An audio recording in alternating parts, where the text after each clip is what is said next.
Ciao a tutti e benvenuti al Tavolo Italiano.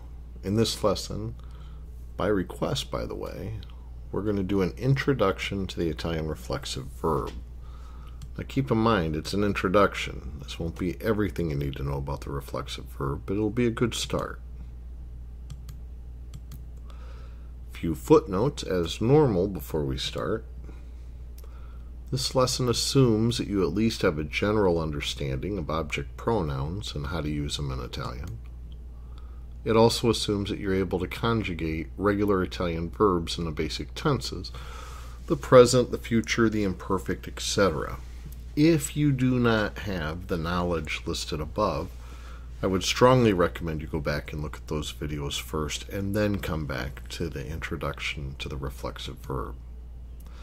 You can find more information about the reflexive and the above named topics and exercises, etc. at tavoloitaliano.com.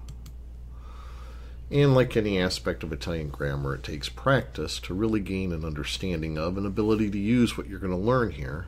So remember, parli italiano. Pronto? Okay then, let's get started. What is the Italian reflexive verb? In short, a reflexive verb in Italian or English is a verb conjugated with a special pronoun that reflects the action of the verb back on the subject. Hence, the object and the subject of the sentence are one and the same. It's actually easier for us to see how we do this in English first, and then we'll take a look at the Italian method.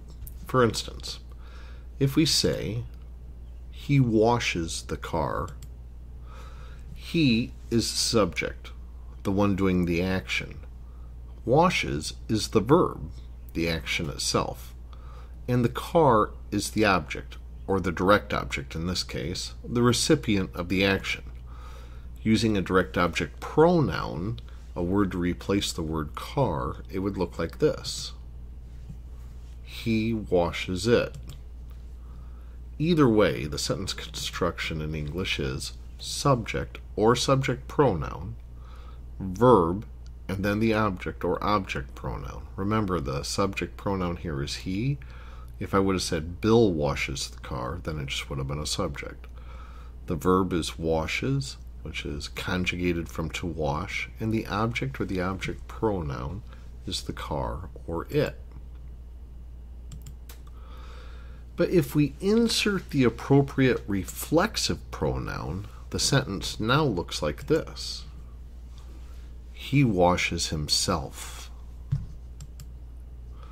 The structure remains the same, with the reflexive pronoun taking place of the object, or in essence actually becoming the object. Remember, the object is the recipient of the action. So we have the subject or subject pronoun. Here we have a subject pronoun, he. What's the verb? Washes. And what is the object? In this case, it's the reflexive pronoun, himself. Now remember, the object is the recipient of the action. So in this case, himself is the recipient. Therefore, he and himself are one and the same. Hence, it's a reflexive verb. It reflects back onto the subject. The subject is he. The object is himself. Comes back to him. He washes himself. Hence, you can see how the subject and object are now the same person, or in some cases, the same thing. You use this all the time in English, and you never even think about it. It's easy. The reflexive pronouns in English are myself, yourself, himself, herself, ourselves, yourselves, and themselves.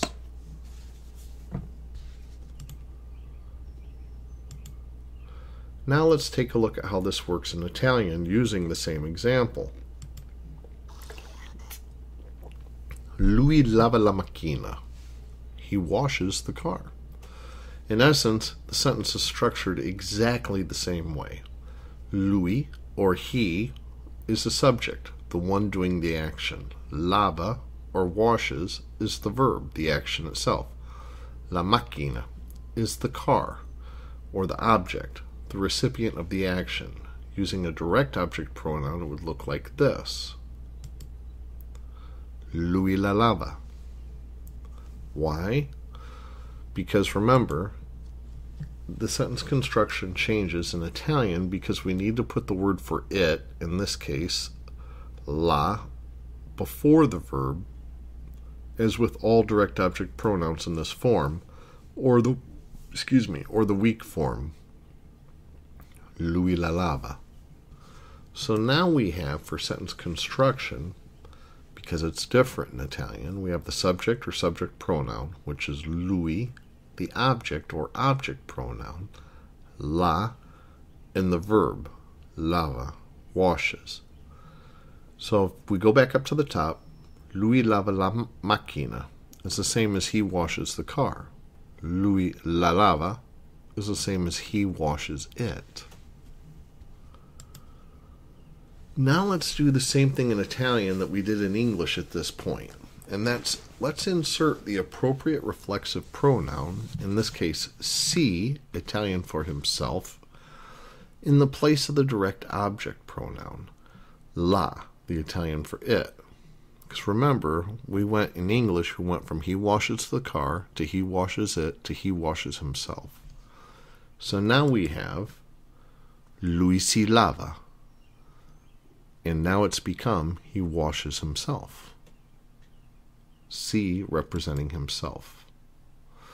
So if you haven't guessed yet, the reflexive pronouns are treated the same way as direct objects. They're placed before the conjugated verb. The structure remains the same with the reflexive pronoun taking the place of the object. It remains the same as the Italian sentence that had an object pronoun, or becoming the object. So we have subject or subject pronoun, object or object pronoun, which in this case is a reflexive pronoun, and the verb lava.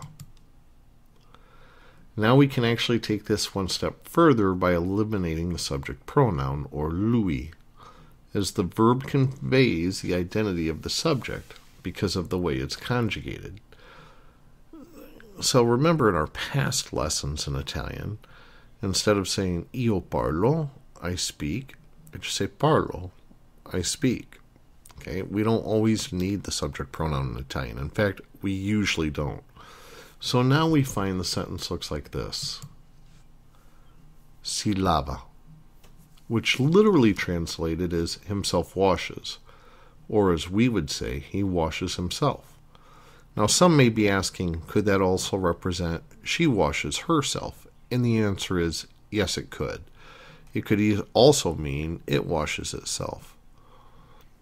But, with Italian, you have to take into context what's being said. So you could get away with si lava in the context of a conversation. The reflexive pronouns in Italian are me for myself, ti for yourself, si for himself or herself, chi for ourselves, vi for yourselves, and si for themselves. Now that we discussed the application of the reflexive verb, let's take a closer look at the actual conjugation and structure. In English, this is really easy. You take a verb like to love, a regular infinitive verb, and conjugate it in the tense you need, followed by the appropriate reflexive pronoun as follows. So in other words, you just conjugate the verb like you always do, and you simply put a reflexive pronoun after it, and it makes the verb reflexive as follows. I love myself. You love yourself. He, she loves himself, herself. We love ourselves. You love yourselves. They love themselves. It is exactly the same as a conjugation to love at any other time. The only difference is you added the reflexive pronoun behind it. In Italian, it's exactly the same. Almost. The first difference is in English. It is the same verb if it is reflexive or not. For instance, I love you uses the same verb to love as He loves himself, to love. It is the process that makes it reflexive. The verb is not inherently reflexive. In fact, if you want to make it reflexive without conjugating it, you have to add an impersonal reflexive pronoun as follows: to love oneself. The reason being is, once again, the verb in its infinitive form, to love, is not reflexive. It has to have something after it. So in English, to use the reflexive verb, you're simply adding a reflexive pronoun. In Italian, this is the first major difference, and the only one that we'll really discuss in any detail in this introductory lesson. It is just an introductory lesson of the reflexive verb. In Italian, there are actually reflexive and non-reflexive verbs. Up till this point, we've studied primarily non-reflexive verbs. For instance, lavare is to wash. Lavarsi is to wash oneself. So in our example where we said lui lava la macchina, we used lavare, to wash. But when we said si lava, we actually conjugated lavarsi, to wash oneself. Compare the two verbs very carefully. You'll see the only difference is they have the same stem, lav, but one has the are ending, lavare. The reflexive verb, though, has a arsi ending, lavarsi. Okay? So all reflexive verbs have this C ending. You drop the E and you add the C. But here's the beautiful part. The reflexive verbs are conjugated just like their non-reflexive counterparts, with the exception of the perfect tenses, meaning those that use auxiliary verbs and a participle, like the passato prossimo, for instance, but we'll cover that more in the next lesson. Right now we're more concerned about with tenses like the present, future, imperfect, etc. In that case, lavarsi is conjugated exactly the same way as lavare. You simply, instead of dropping the are, you drop the arsi, and then you use the same endings. But one important note to make here is don't forget to include the reflexive pronouns. That's what identifies the verb once it's conjugated. So this is what you end up with, and the subject pronouns are optional. Io lavo, ... in other words, you have to finish a sentence, is I wash, ... But mi lavo, I wash myself. Okay? You'll notice lavare and lavarsi are identical there. Tu lavi, ... you wash. Ti lavi, you wash yourself. Once again, the first one you're actually conjugating lavare. The second one you're conjugating lavarsi. But they're conjugated exactly the same. Lui lava, si lava. Noi laviamo, ci laviamo. Voi lavate, vi lavate, loro lavano, si lavano. So you'll see the verb itself looks identical. Once again, the subject pronouns are optional. So I could just say lavo, mi lavo. I wash myself. Lavi, ti lavi. Lava, si lava. Laviamo, ci laviamo. Lavate, vi lavate, etc. See, the only difference is the reflexive pronoun is placed in front of the verb. And so it goes. As I said, you can follow the same conjugations for the other non-perfect tenses as well. So for instance, si lava, present tense, he washes himself. Si lavava, the imperfect tense, he was washing himself or he used to wash himself. Si lavarà, the future tense, he will wash himself. And si lavarebbe, the conditional tense, he would wash himself. all four of those tenses, we conjugated lavarsi exactly the same way that we would conjugate lavare. The only difference is now we have the reflexive pronoun si in front of it. So you can see the conjugation here is as it would be for its non-reflexive counterpart. Okay, based on that, you can start practicing with some of the reflexive verbs that you've come across.